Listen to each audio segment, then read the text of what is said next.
Hello, I'm back again, now with part 2. In this video, we'll be discussing culture. As I've said in the last video, biomes and climates can greatly affect the region's culture. Let's try breaking things down by climate regions. I'll try to do a general overview of a few of them for now. For starters, the nanny of civilization as we know it, the Mediterranean. The Mediterranean climates typically lie on the western side of continents at about 30 degrees to 45 degrees north and south of the equator.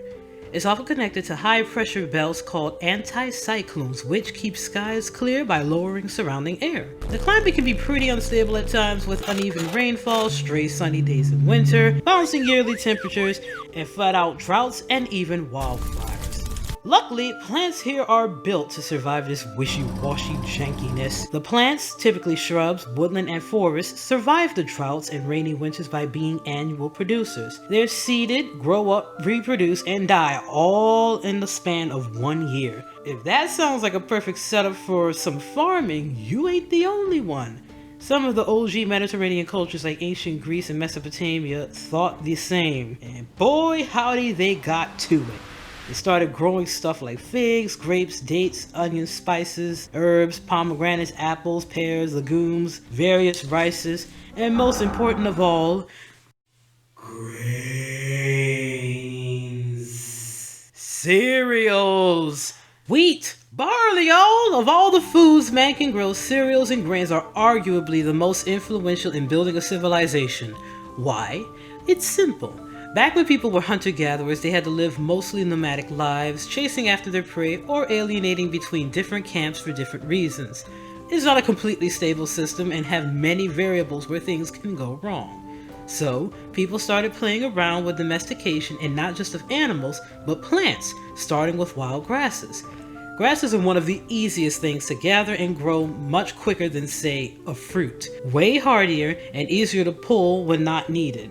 So it was only logical that people would try to start growing them in a controlled environment, which led to the beginnings of agriculture and farms. Now the gathering of hunting-gathering isn't such a problem anymore. Now people can start to settle since food is a little more stable. Stable setting equals more stuff you can do, like a lot. And if that setting is friendly for hardy, fast-growing annual crops, then you can do more stuff on a bigger, consistent scale. Even better if you got a nutritious river and some delectable soil. Mwah!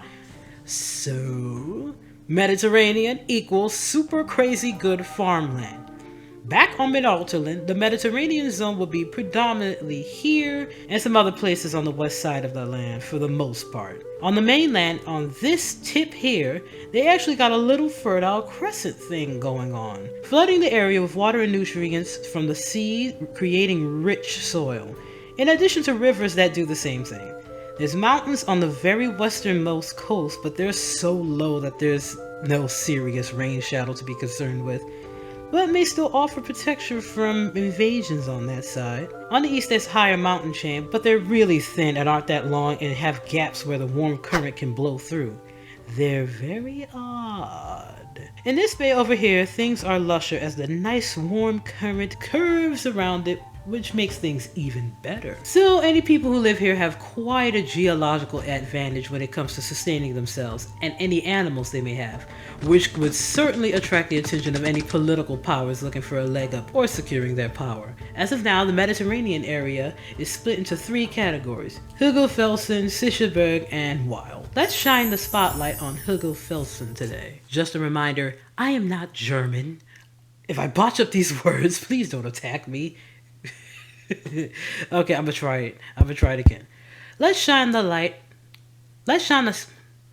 spotlight on Hügelfelsen today. Hügelfelsen is one of the oldest settlements recognized on Mittalterland that's still around. Probably one of the first. Hügelfelsen means hill rocks, which is said to be based on the geography of it. Many battles were fought for it, and it passed through many hands, having its name changed many times throughout history, much to the chagrin of those on the lower end of the hierarchy who just want to live in peace. Currently it's occupied as a feudal city with decent enough defenses to keep their neighbors from, well, taking them. But what really keeps them in the clear is their geography and political negotiations. Being exposed to the ocean and little to no obstacles between them and it, and warm winds and currents leading directly to them, can make them prime targets for someone else. Pirates. And they have been over the ages. They got cool shit after all. Damn you flourishing cradle of civilization climate! But as a result, Hügelfelsen has a lot of experience in dealing with pirate attacks and can hold them back. This is a valuable trait that Sishaberg and probably others appreciates and gives Hügelfelsen bargaining power. Basically, leave us the frick alone and we'll keep the pirates away. And at times when pirates were steadily getting bolder and going further inland, Sishaberg wasn't gonna say no.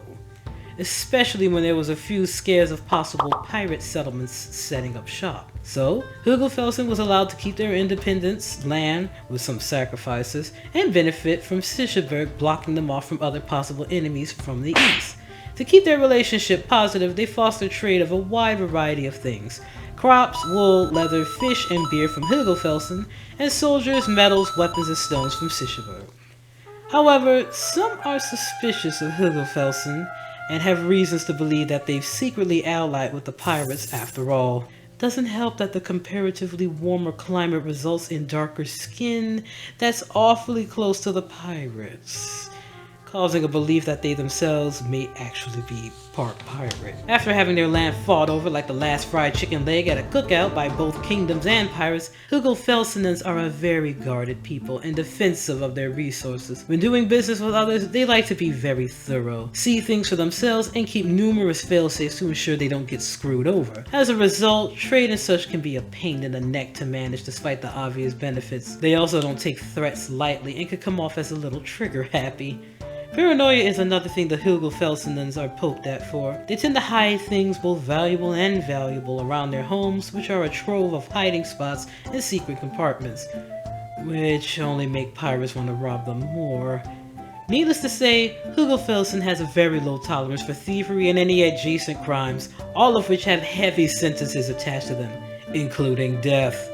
Legal issues is perhaps the only time where a thorough investigation is appreciated, provided the suspects are innocent, of course. Despite the amount of geological benefits, the majority of Hügelfelsen is Mediterranean scrubland, thanks to the cold currents coming at it from the northwest and a warm current from the southeast. Thus the southeast side is more lush with forest and woodland, with some spots floating in the scrubland.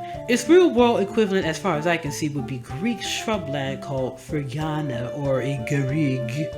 Garrigue? It's French, from non-Hellenized vernacular, but a touch of California. This gives Hügelfelsen a very eclectic arrangement of open spaces and bushy, low-lying evergreen vegetation. Obviously, they'd mostly be shrubs like lavender, thyme, cistus, Armies oak, juniper, rosemary, and artesia, but other flowers grow here, including spices and other aromatic herbs. So expect spices, incense, perfumes, and some forms of medicine to be exported from here. Some ornamental plants like orchids, daffodils, and even some trees are exported too. As for the California part, this allows sea fog in the summer. Some towns in Hügelfelsen specialize in crafting medicine, adding to the country's value, but medical knowledge is pretty limited as other trades take priority. There's little reason for the Hügelfelsens to need it, as their repeated exposure to pirates made them pretty resistant to several diseases that others aren't. The region also grows grapes, allowing some wine making. In addition to agriculture, Hügelfelsen has large areas for pastures where they tend to big herds of sheep and cattle, which leads to wool and milk production, which can further lead to the production of thread, fabric, leather, meat, and dairy products. The cold current also brings an abundant amount of sea life, adding a plethora of seafood to their diet and trade. You like these big words? They also picked up one or two things from pirate occupation. A specific beer and other alcohols that are pretty strong with a lingering aftertaste. It's pretty popular in and outside of the country, but some aren't too on board with it and try to restrict its import, because that totally always works. Hügelfelsen also has some knowledge of pyrotechnics, cannons, firearms, and gunpowder, which is another reason why Sishaberg is very wary of messing with them too much, despite a bigger, more trained population and forces. They've made attempts of bargaining for trade on these things, but no way in hell are they gonna do that. Some pirate phrases and words became a part of Hügelfelsen dialect, and some art and music, which doesn't help the rumors at all. But being a popular trade hub attracts more than a bunch of thieving asswipes, such as different cultures from all over Mittalterland and possibly others as very few as they are, which makes Hügelfelsen an oddly multicultural center despite being suspicious of outsiders, though they keep folks where they can see them. Whether they wanted to or not, Hügelfelsen culture is just as prone to change as any other. Monarchies, piracy, and trade all left their mark on it via music, art, inventions, traditions, etc. For example, pipe music has been influenced by sea shanties and court strings. Architecture contains elements based on Gothic architectural details and broken ship bodies, and clothes are woven from the eclectic fashion of buccaneers, pastoral dress from surrounding shepherds, and rich garments of distant nobility. Now you may be wondering, what about the lower parts of Hügelfelsen, like the Scarred Bay? That's where all trade is to be done, and is heavily guarded obviously. It's constantly monitored by coast guards day and night throughout the year vigilantly. Scarred guards, as they are called, are often used in metaphors for stubborn or nosy people, and, like the Scarred Bay, refers to either a safe place / situation or an impossible one. Trade is limited to certain times of the year and specific people. Further down are where the Mediterranean forests are, and are mostly uninhabited by humans. That's because of the freaking dragons! Remember how I said they're mostly on their own island with smaller ones on the mainland? Well, the big ones gotta eat too. Many eat other species including their eggs, but every now and again they travel over their mountains or across the sea and onto the mainland for food. And ungulates are a delicacy, amongst other things.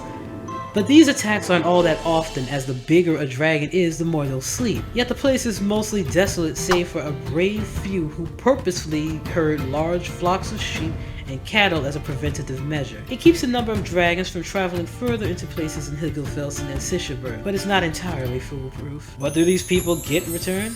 Absolute independence! Despite being a part of Hügelfelsen country, they can essentially behave as their own independent agents simply because they're so far and in risky territory, in addition to getting very hefty payments from the state.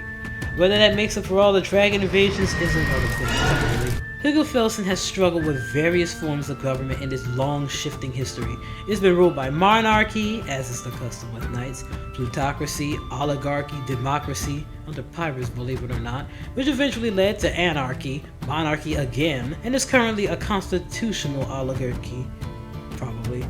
A handful of wealthy families rule Hügelfelsen in sections and are kept in check by a sort of parliament. Ideally, at least. And that's the Mediterranean for now. We covered quite a lot here, way more than I intended, but hey, that's all par for the course.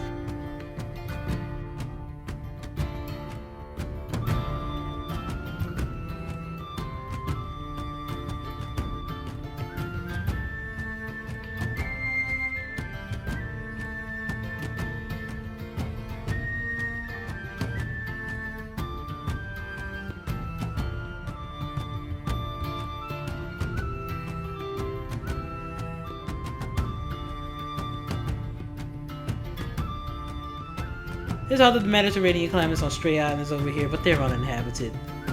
For now. Thanks for watching, y'all. Next time we'll go over something else on the east side, probably. Might be better to work from the coast to the center. Those guys are going to be pretty fun to deal with. See you guys next time. Bye.